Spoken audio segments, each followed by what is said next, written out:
Okay, so let me just go ahead and tell you, welcome to Saturday Fantasy Baseball. Today is official Sports Media Vulture Awareness Day. That's right. And as King Turd, well, let me just wait. I got to refresh. Make sure King Turd can hear me. We love to have you aboard in our chat room, and every day at 9 a.m., somebody is here to talk fantasy baseball with you. It's typically Lenny or myself. We also have a great show on Wednesday night with the Happy Hour Social Club, King Hap and Taco. That's on 7:30 at LennyMilnickFantasySports.com/live. And now that I get all that out of the way, we have to make sure that we have sound in our glorious chat room because that's where the action is. And these are the people that come and talk baseball with us every day, so we absolutely love to include them in our show as we go. Not a lot to talk about today, or is there a lot to talk about today? I would say there is a lot to talk about today, and it's not all based on Ohtani, although what would be a fantasy baseball podcast on December 9th, 2023, if it weren't for Shohei Ohtani, right? He's a huge deal. Now, I think, and this I'm talking to I'm actually talking to the on-demand people because we still don't have sound in our chat room, but we will soon. Have no fear. Okay, let's check it out. I think it's coming to... I know I'm live, so that's what we do here. And I just don't take the time to edit these anymore because guess what? When you're live, and that's what it is.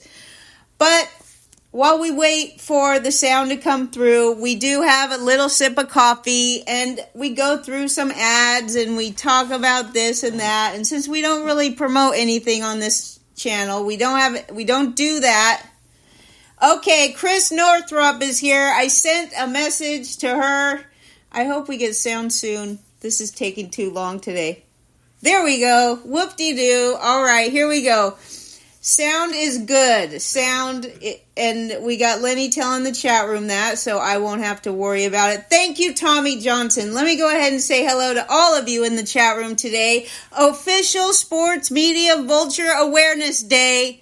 In the chat, we have lots of fun, lots of interaction. Bobby Kleinow, it's so great to see you. I hope every wonderful person in your family is great, including Paulie D. I don't know why I called him Paulie D, but Little Paulie, Daniel Ferrara, Danny Fuller, Captain Danny, Up and Adam, 6 a.m. We love to see it. Eddie Heckman, James K., Leonard Donaldson, my friend Laura. We're going to talk some Mets today. Also, Leonard, of course, my partner in crime is here. Mal Pal, yay for Mal Pal. I love to see you. Tommy Johnson and some guests. Let's get started. As I already pointed out, and we'll talk about it throughout the show, but how can we not officially declare this day Media Vulture Awareness Day? And as SM King Turd points out, even though I don't see him here yet, maybe he's a guest, they've had a bad few days, and it's making the Ohtani fatigue even worse. So before we get into all of the nonsense news, you have to trust somebody, right? What I do know for sure is that Ohtani is not talking to anybody. And so everything is really speculation. And I will just go ahead and let you know that I did get an update from John Morosi today on MLB TV. It doesn't get much insider than that. So here's the conversation and how it went. He still says that by the end of the weekend, an Ohtani signing is imminent. He says he was told by sources yesterday that Ohtani was on his way to Toronto. That's pretty funny because, first of all, I know how this started. Jim Bowden posted a picture of a flight log from a private jet flying from Anaheim to Toronto in the day yesterday, and all Jim Bowden did was just share what an ex-user, aka citizen journalist, okay, baseball fan, not an expert, just an interested internet investigator found a flight log, and so Bowden put it out there, and then Oh my goodness, the light turned on these people for sure. Finally, last night, Bob Nightingale comes out and says Ohtani was home the whole day. All right, so Morosi goes on to laugh about all that, and then he says that more important than where Ohtani is at the moment is that the Blue Jays are part of this final group of 5 teams, okay? Now we're going to play a little game in the chat room. I want to know which 5 teams is Morosi thinking are the final 5 for Ohtani. If you get them all 5 correct, you get to be the genius of the day, but I just think that you probably won't, because I don't think that there's only 5 teams. There's reason to believe that certain teams are more of a good fit for Ohtani than others. Morosi points out for the Blue Jays that they have a newly renovated state-of-the-art facilities. They're renovating their ballpark right now. Also points out that the Dodgers and the Blue Jays have their own networks, okay? So that brings monetization opportunities.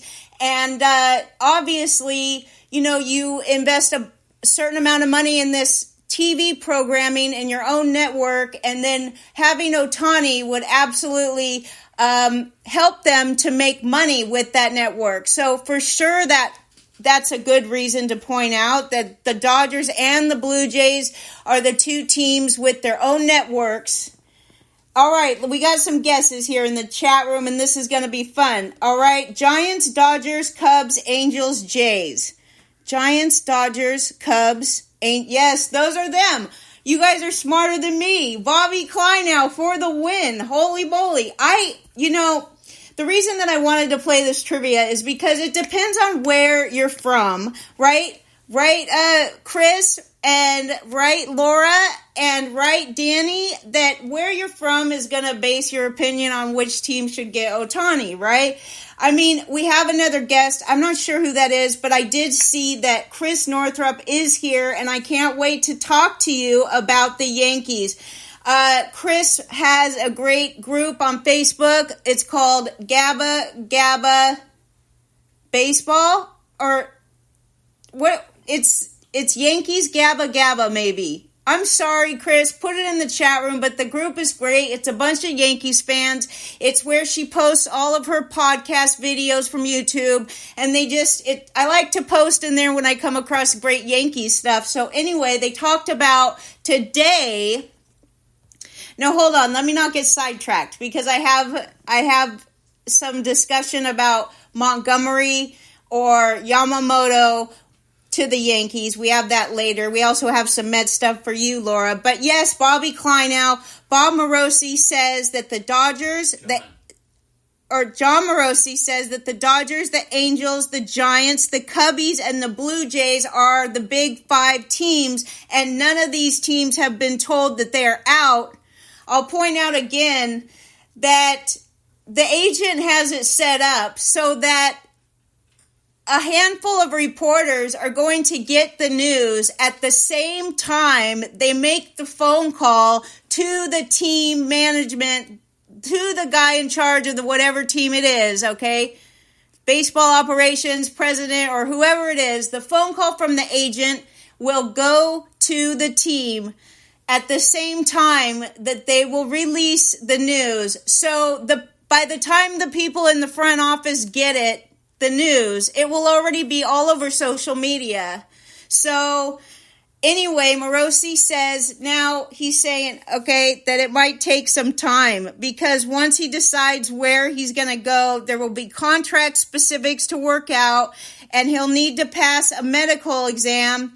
He said that, he brings up that Ohtani's had 2 Tommy John surgeries, and that's not an easy sign-off, but he was asked that if he had heard any dollar amounts. Morosi said he has not heard dollar amounts, but he still believes what we've been discussing all year, $500 million. We know it's going to be record-breaking, but ask yourself where this $500 million amount came from. It just came from an educated guess. What we do know is that he's the best phenomenal, phenom, most popular international superstar that we've ever seen in baseball. And that in its own self will bring on the record-breaking contract. Now, the whole discussion of whether or not Ohtani's going to outlast this great upcoming contract is a whole different discussion. But they pointed out that Ohtani checked in at the Dunedin spring training Blue Jays place, and the reporter was asking Morosi if he thought that Ohtani was there doing a physical for medical, and Morosi pointed out that the agent already has given the medicals to the interested teams when they talk about it, him signing with that team. So it's an open book basically already. The minute the agent goes in to talk to any team about Ohtani, they present the team with the medical report. So once again, there's no news on Ohtani. Him and his agent are extremely protective and private. Not only that, but it's getting to a point, honestly, where I believe that these players will not want to talk to the media vultures anymore, and everything that you find out is coming from an agent. So it's always going to have a slant on it, right? And that's what it's come down to, because the whole media, the whole so-called media, who absolutely cannot stand anybody else saying anything besides their insiders and their unnamed sources, right? They get so offended when citizen journalists go out there and do their own digging, and they act like there's something so much better than the rest of the world. George Castillo from the LA Times wrote this morning, I quote, "The Ohtani stuff yesterday is indicative of the state of journalism in this country. Journalists now feel it is more important to be first than to be correct. I cannot imagine this is what was taught in their journalism school, and I know it wasn't taught that in mine." Now, that's the end of the quote. I can't agree more, but I'm sorry to say that this is being taught in journalism school, because schools are now rewarding people on the basis of this so-called equity and social justice, right? So people are not only rewarded for spreading their social justice opinions, but they're hired based on so-called diversity, and they're promoted, okay, based on reasons that are not merit-based. And I started noticing this in 2020, and I started calling them media vultures from there. And everybody that's listening to this podcast knows that I've been calling them media vultures. And this is the reason why. Because as a part of the media, I started seeing, this did not just start one day. It hit me in the face like a ton of bricks, okay?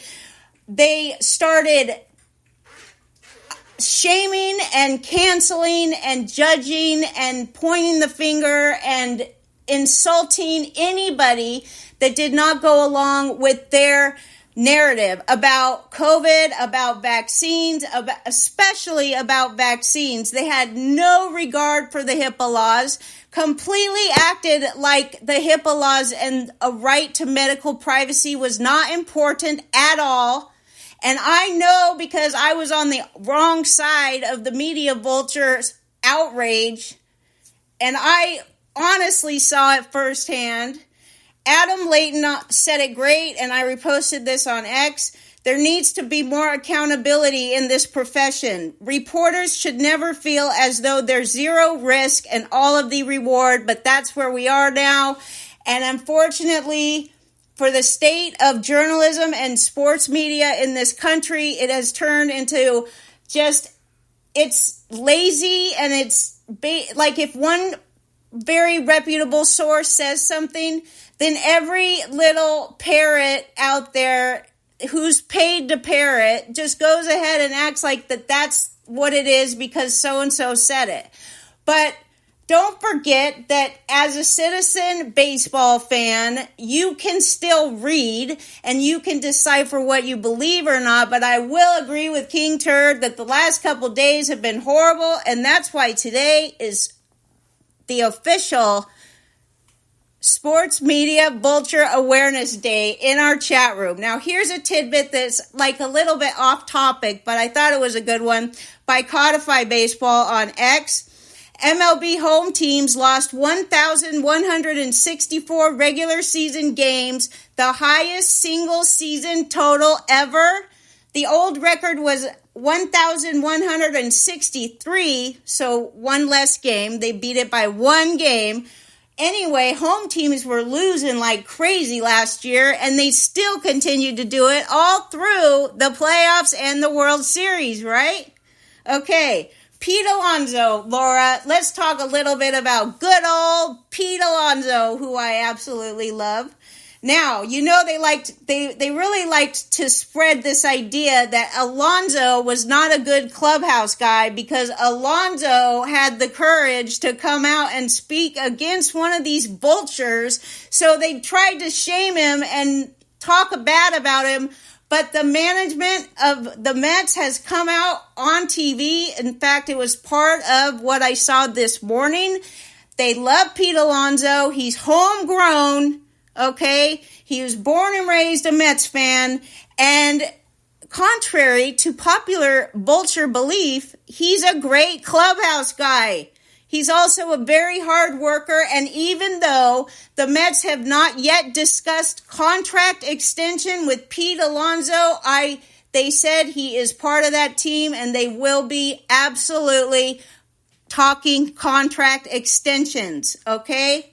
Now, over in Gabba Gabba Yankees baseball group with Chris Northrup, it was brought up, she posted either yesterday or this morning that the Texas Rangers are unlikely to bring back Jordan Montgomery due to the financial uncertainty of losing a local TV deal. That's per Ken Rosenthal. Now, the reports say that the Yankees have shown interest in a reunion with Jordan Montgomery, and that's interesting in itself. You guys all know I'm a big Jordan Montgomery fan, okay? I don't see this guy throwing his arm out, but I do want to just touch on a comment that was made in this group, and this is a Yankees group. He said that he answered the question, yep, though anyone less than Yamamoto would be considered a failure to him. And Chris agreed with him on that. And I just want to point out, I'm not going to even compare Yamamoto's stats with Montgomery's stats or anything like that. Clearly, Montgomery is not as... The numbers aren't as great for Montgomery, okay? He's got a lot less of an arm. He throws 92 to 95 miles an hour, while you got Yamamoto over there breaking records, getting, being the best pitcher over there in Japan and doing... Is he Japan? Yes. All right. I just would like to say that at least you know for sure what you're getting from Montgomery. The price would be a third of what Yamamoto is going to cost, maybe. I mean, you don't have to sign Montgomery to a huge, long contract, but you're going to have to sign Yamamoto to more years, frankly, based on just the fact that so many teams want him. The hype for these players that come across the pond is, it's kind of like the hype that you have for these young prospects, that you just can't wait for them to come up here and be the big next Shohei Ohtani.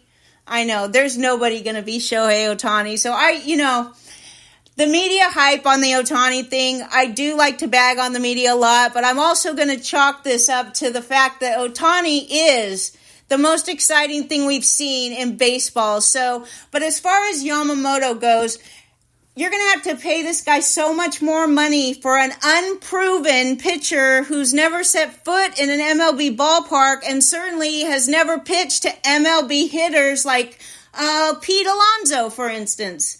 Just kidding. He was just front of mind. All right. Anyway, Chris, talk to me about how you feel about the Yamamoto thing. Give me a little bit more in depth, right? Bobby Kleinell wants to know if Rodon will throw another Yankees pitch, and I say he has to. They're stuck with this guy for years, and he's not going anywhere because only the Mets are stupid enough to take on this contract, right? I mean, Rodon has been horrible since he came to the Mets. I had him on quite a few of my fantasy teams last year and will not be doing that again. I bought the hype of Rodon, even though the first year that Rodon came out as a good pitcher in the White Sox, for the White Sox, he had spent like the previous 3 or 4 years injured. There were interviews with Rodon, and he would tell the reporter, like, I don't even know why I'm on the injured list because I'm not injured. So then we could go on and veer off track and talk about the phantom DL, which we call IL now, but the saying is the phantom DL, and it's mostly for pitchers. It's where you stick a guy who sucks that you don't know what to do with so you can get an extra spot on the roster to fill him up, okay? So that's that. Good morning to Turd. Good morning to Chris from Cambridge. Happy 52nd birthday to Todd Van Poppel. Okay, anyway, Chris brings up this. Why not grab both Montgomery and Yamamoto? Monty and Yamamoto with Cole would be a great rotation. And boy, we think you got that right. If Yamamoto is anything close to what he's going to sign for, then absolutely, that would be a fabulous lineup. And don't think the Yankees are done, okay? The minute that they decided to grab Soto from the Padres for nothing, they were in, okay, to win. And now it's time for the Yankees to continue to win with more pitching. However, as a former Red Sox fan, I can't tell you, I could feel the pain of the Red Sox who aren't doing anything except for basically last night. They did do something, but I guarantee for Red Sox fans it is not enough. When you're watching those Yankees, those pesky Yankees, get all these good players that you feel like you should get. Plus, even though Red Sox fans are not a fan of Alex Verdugo, still hurts to give him to the Yankees, okay? There you go. And as Mitchell Hartson pointed out in the chat room during the week, the Padres lost so much on Soto from what they had to give to get Soto in the first place to what they had to give to get rid of him. They are the losers on both ends of the stick, okay? Also, the Red Sox are interested in Whit Merrifield, according to MLB trade rumors. They did add a key piece to their outfield on Friday. Remember when not signing Carlos Rodon would be a disaster for Yankees fans? Lots of New York drama.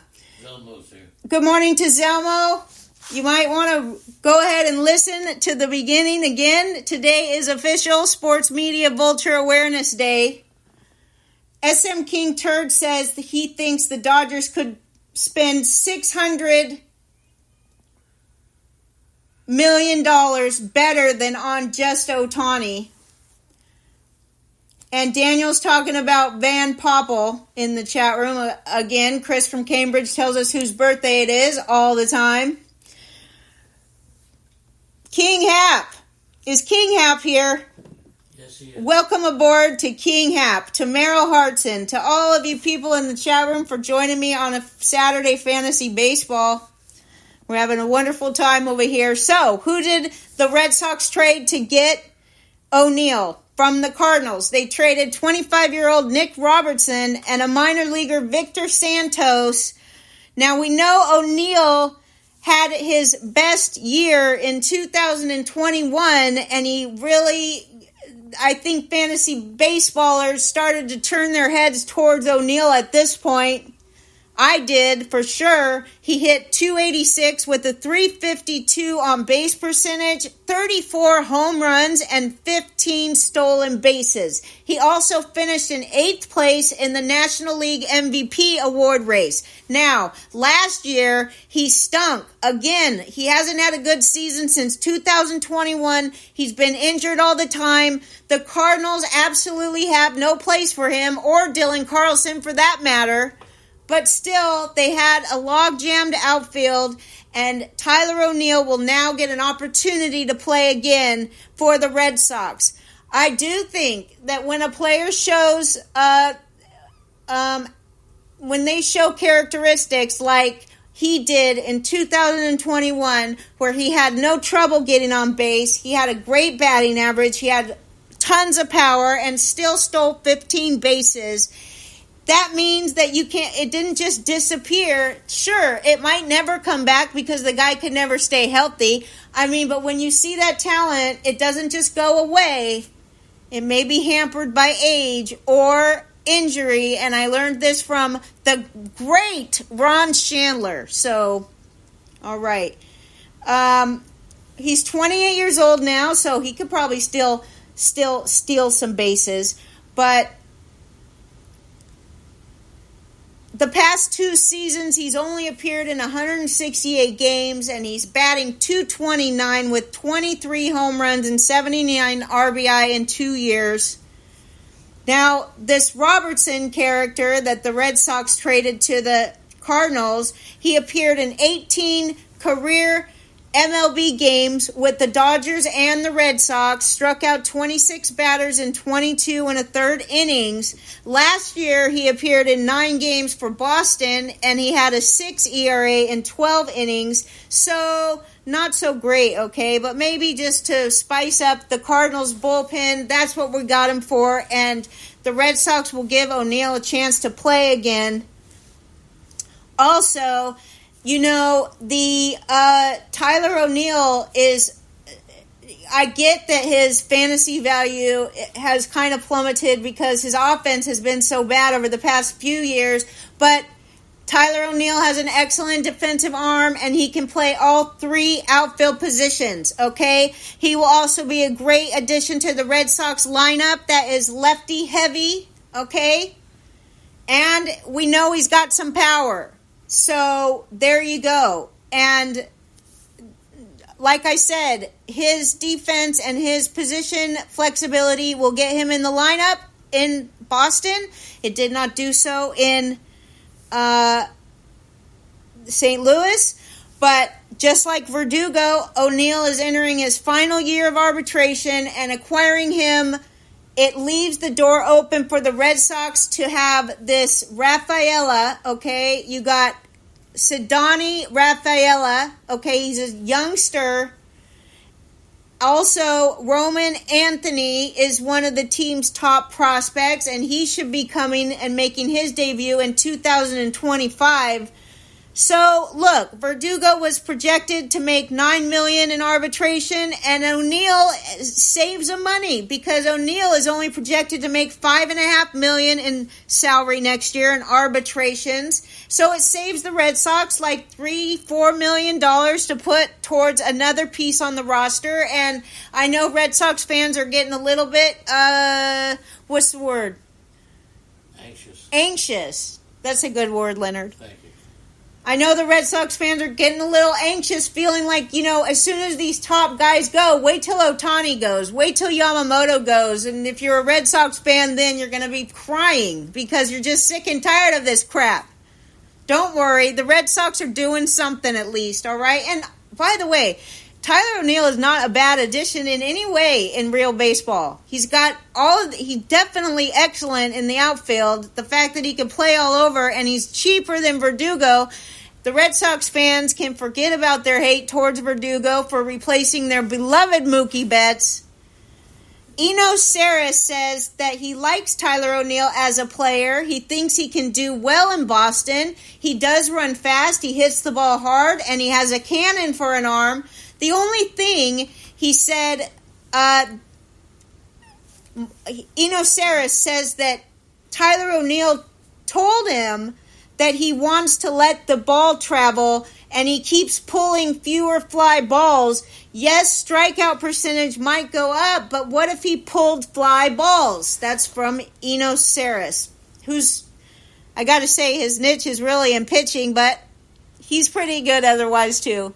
I can come on at the end if you want, just to say I have an Ohtani prediction. Not give it until tomorrow. Lenny wants me to tell you people for tomorrow's show, he's got an Ohtani prediction. And Laura, you're going to love it. But I can't say who his team is that he thinks is going to get Ohtani unless you could figure out that Laura and Mary are going to love it. So there you go. And I have reasons. And he has reasons. Reasons are important. Don't forget on this official day in the chat room. Makes a lot of sense. All right, let's move on from the O'Neill trade. Hold on a minute. Here's what we got. Mozeliak, Cardinals guy, you know? Cardinals guy, basically, I'll put it in a nutshell saying that, you know, obviously all the reasons it made sense for them is that one of the, I guess the main reason is that it didn't make sense to keep O'Neill when the projected starting outfield next year appears to be Lars Nootbaar in left field, Tommy Edman in center field, and Jordan Walker in right field with Dylan Carlson once again slated to be on the bench. Stinks. All right, remember Evan White? Remember I was telling you that Evan White was going to be great? And I'll tell you why I said it too. First of all, the fact that the Mariners signed this guy to an extension before he ever even played one day of Major League Baseball, I don't know if that should have been a red flag or a green light, because I took it as a green light. I said this guy must be good. But even cementing that opinion further was Babs, which is another time I'm going to mention Ron Chandler. He has his own player assessment formula that he does, and it's actually very great because it doesn't just take into consideration the positives about a player, but it takes away from the negatives. His Babs formula is based on real stats, but that Babs was wrong about Evan White. And I will still say, even though I'm not getting paid to say this, we still subscribe to Babs every year, and I'm always interested because the majority of the time the Babs monster is right. All right, so now Evan White is on the move because Seattle is going, all right, we signed this kid before he ever came up for an extension because we thought we were doing the smart thing by saving money on a long-term contract for this kid, right? Sign them before they know how good they are, and then you get them for such a good price. That's what they were trying to do. Don't knock them for that. Business is business, but now they're saying it's not worth it. This guy has not even played in a major league game since 2021. He holds a career 544 OPS in 306 plate appearances at baseball's highest level. On top of that, Evan White is currently in recovery mode from hip surgery that he had back in May. Now he's finally 27 years old. He's due $15 million guaranteed between 24 and 25 seasons and carries a total of $4 million in buyouts on his club options for 2026, 2027, and 2028. So now he's on the move again. He was acquired by Atlanta in a trade. It was basically a swap of bad contracts, okay? And I will say this. Evan White's contract, I just told you what it is. So clearly, here we go. I'm not going to repeat the contract, but it's obviously way too much, and the Mariners are getting buyer's remorse here. So they traded him to Atlanta, and now Atlanta traded him to the Angels, along with reliever Tyler for infielder David Fletcher and catcher Max Stassi. That's according to Jeff Passan. All right, the odds, Danny Fuller, our pesky Dodgers fan in the chat room. The Dodgers still have the clearest, highest odds for getting Ohtani. And one thing I'll note is that Danny was a little annoyed. Let me put it mildly. He was annoyed at Dave Roberts, who came out and actually admitted that they had met with Ohtani, right? And he said that he really felt like this hurt the Dodgers' chances of getting Ohtani because everybody is keeping mum on this, and you know those directions come straight from the agent. He's telling people, don't talk about it. Everything's very secretive with this guy. I just love this agent, by the way. I'm sure many vultures hate him. I love him, okay? I love him. He will plant exactly what he wants you to know when he wants you to know it, and no vulture is going to get it before you do. Who are you talking about? Ohtani. Who's the vulture? The media vultures. Oh. Ohtani's next team, Dodgers, minus 140. The Blue Jays are next on the list, plus 100, and it just keeps going up from that. The Yankees are 2,800. The Mets are plus 2,800. The Rangers plus 2,800. And the least likely team to get Ohtani, according to the betting odds, are the Red Sox at plus 5,000. The Padres are second, by the way, Mal Pal. Now, Ken Rosenthal wrote yesterday that the Royals are aggressively pursuing starting pitching. One of the free agents they're in on, per sources, unnamed ones, you know, Seth Lugo. No reason not to believe that. They have been aggressive in their search for rotation help this offseason. They made an offer to Sonny Gray before he signed with the Cardinals. That's according to Ken Rosenthal. He also says, Ken Rosenthal states that the Royals are among the teams showing strong interest in Lugo. But Lugo has drawn a lot of interest by a lot of teams, so you could pretty much throw the dart onto the map, and there you go. There's interest for Lugo. Anyway, the general manager of Kansas City made no secret about his desire to add to his rotation, and he plainly stated, one of our goals is to get starting pitching. The Royals need at least one arm and could well look to add multiple pieces to the rotation between now and opening day. The Royals got a breakout showing from Cole Reagans after acquiring him from the Rangers in exchange for Aroldis Chapman this past summer. Brady Singer obviously is going to be locked into this rotation even after an up-and-down year. He's basically had an up-and-down career, if you want to actually get down to business here. They also have Jordan Lyles signed for next season. You know he's going to eat up some innings, right? And then you have Chris Bubik, who's recovering from Tommy John surgery, and Daniel Lynch. So they're really hoping for a bunch of mediocre at best innings eaters, okay, who you should never draft on your fantasy team. Except for, let me tell you what, every once in a while the Royals come up with some great prospect, okay? They did it recently with Witt, little Mr. Witt Jr. Now they have Jackson Kowar, Kowar. He is eventually going to emerge, and he's the next great prospect that the Royals are going to bring up. So, you know, there you go.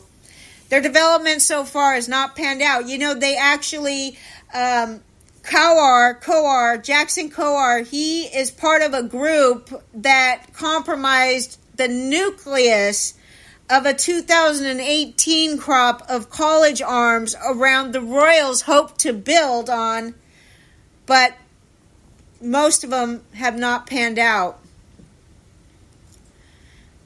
Brady Singer had a decent 2022, but he did take a step back last year, and Chris Bubik had Tommy John surgery earlier this year. Kowar has been twice traded this offseason and is now in the Mariners organization. I didn't even know that. So, there you go. The Royals really are desperate. Apparently, none of their young college pitchers from 2018 panned out, because Kowar is gone and now he's in the Mariners, which I like, because the Mariners, you know, is a great pitcher's ballpark. Also, Ken Rosenthal reports in The Athletic that the Mariners and the Diamondbacks are among the clubs with interest in Jorge Soler. Jorge Soler, you know what he did. He opted out, rightly so, of his final year and $13 million on his 3-year contract with the Marlins. Not only did he hit home runs in Miami, but because of that, I can't imagine what he would do in a place like the Rockies or even Yankee Stadium or there's a lot of better parks out there for home run hitters, and if you can hit that many in Miami, you could hit them anywhere. All right? So we are not surprised that Soler opted out, okay, of his final season. Now, here's the nitty and the gritty on Soler. He's 32 in February. Last year, 36 homers with 250 batting average and a 341 on base percentage in 580 plate appearances.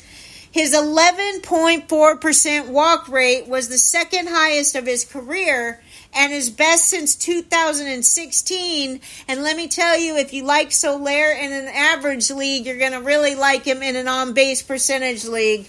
You don't find a lot of power hitters willing to take a walk more than 10% or even close to 10% of the time. Also, he strikes out, but not that much more than the average guy strikes out anymore. He used to strike out a lot. His 24.3% strikeout rate this past season was the lowest of his career. Now, you know what?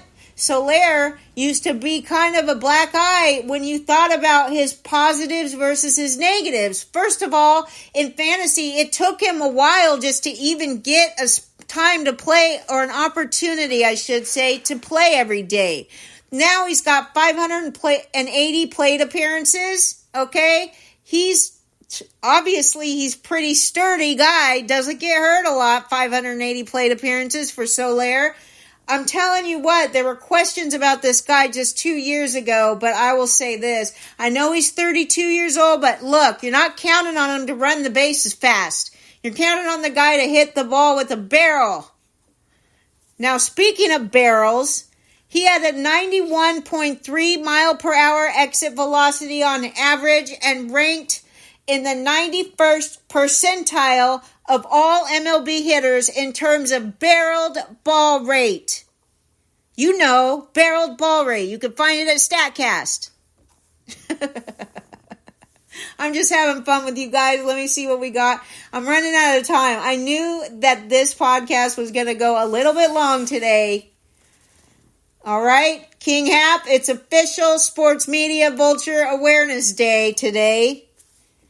All right, Zelmo and Tony, Tommy Johnson, King Turd, Chris from Cambridge, Malpal and Tina, everybody, Eddie and Teresa. Maybe Chris Gallo is out. Is he out today? Golfing? Golf.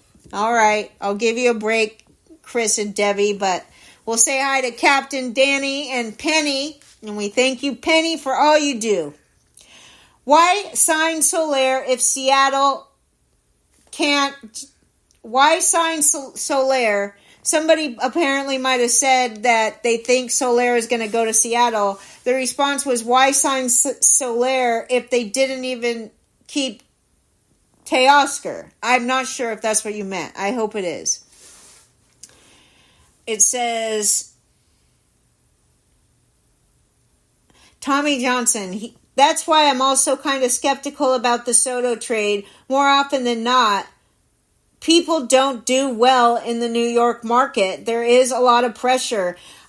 You know what, Ohtani, though? I did read another thing that I thought was interesting, and I don't even know if it's true, by the way, but there was something said about how when Ohtani signed with the Angels the first time, none of the East Coast teams were on his list of finalists, okay? Now, now he's comfortable. This guy is a personality magnet, okay? Ohtani, not only is he excellent at what he does, but he is fun.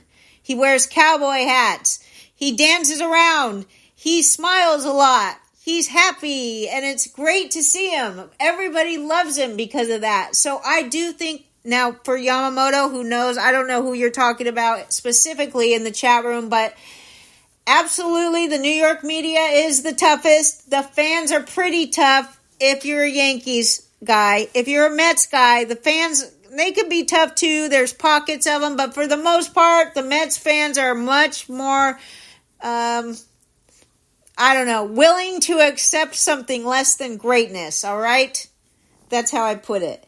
Now, in a market largely devoid of power bats, Soler has clear middle of the order upside as his recent strikeout and walk ratios, those improvements are particularly encouraging, all right? The Marlins are said to have some interest in re-signing him, okay, having a reunion with Soler. Obviously, who wouldn't? But both Seattle and Arizona are obvious fits for a hitter of this skill set. And that's right. Seattle, you know he's going to hit home runs, even in that ballpark, because if you could do it in Miami, you could do it anywhere.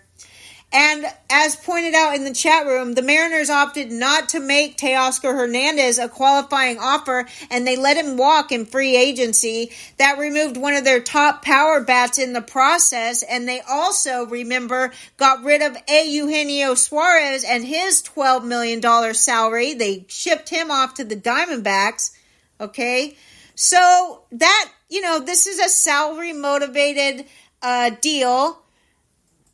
Salary motivated deal for Marco Gonzalez and Evan White, traded alongside Kalenic, and getting back Jackson Kowar and Cole Phillips. Now, that's all I have on my notes today, and I would say that it's been a pretty great day. Right, Leonard? Great show. Now, don't forget, okay, do not forget that Lenny is going to come up with some great stuff tomorrow on Ohtani, where Ohtani is potentially going to sign.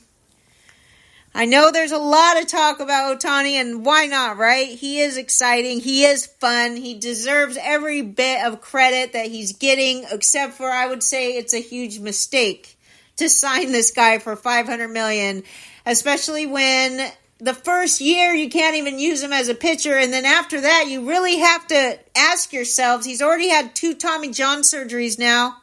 How long is this guy going to last in his career pitching and hitting every day like this? Obviously he's not pitching every day, but he's pitching every 5 days and batting in the same game, okay? This guy has way too much work. We already talked about the fact that the baseball is a long season, okay? It takes a lot of stamina to play baseball 5 days a week, travel all over the country for 162 games a year straight. Then you got the playoffs, the All-Star break, and all the other stuff that you do. It's the longest, hardest, most needed stamina sport. I don't know if stamina is the right word, but you have to be able to get it up and I didn't mean that.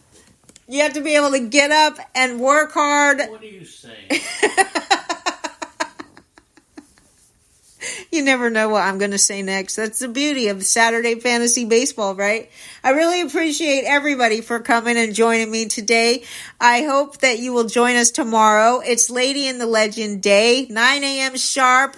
Don't miss it. We're going to have lots of fun and baseball talk, right? Because there is still news other than Ohtani. And when that barrier breaks, we're going to have hot stove for days. Thanks, everybody. Have a great day.